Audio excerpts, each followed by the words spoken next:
ફરીથી એકવાર આપણી YouTube ચેનલમાં તમારું સ્વાગત છે। આજે આપણે જાણીશું કે પાસપોર્ટ બનાવવા માટે જરૂરી ડોક્યુમેન્ટ જરૂર પડે છે બનાવવા માટે કેટલો ખર્ચ લાગશે। વિડિયો છેલ્લે સુધી જોજો અને ચેનલમાં પહેલી વાર આવ્યા હો તો સબસ્ક્રાઇબ કરી નાખજો। ચાલો આજના વિડિયો તરફ આગળ વધીએ। ગુજરાતમાં પાસપોર્ટ બનાવવા માટે નીચેના દસ્તાવેજોની જરૂર પડે છે। 1. સરનામા પુરાવા। નીચેના દસ્તાવેજોમાંથી કોઈ એક Aadhaar card, voter ID card, driving licence, utility bill જેમ કે વીજળી, પાણી, ગેસ, બેંક સ્ટેટમેન્ટ। 2. જન્મ તારીખનો પુરાવો।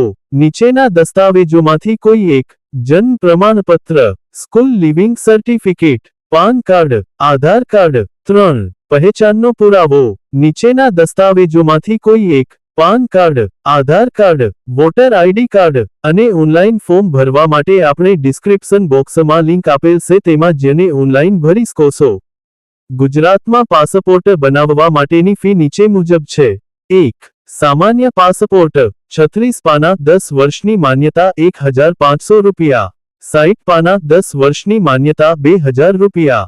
2. તત્કાલ પાસપોર્ટ 36 પાના 10 વર્ષની માન્યતા ₹3500। 60 પાના 10 વર્ષની માન્યતા ₹4000। 3. સગીર 18 વર્ષથી ઓછી ઉંમર માટે 36 પાના 5 વર્ષની માન્યતા ₹1000। 4. પાસપોર્ટ રિન્યુઅલ અથવા ફરીથી જારી કરવા માટે 36 પાના ₹1500। 60 પાના ₹2000।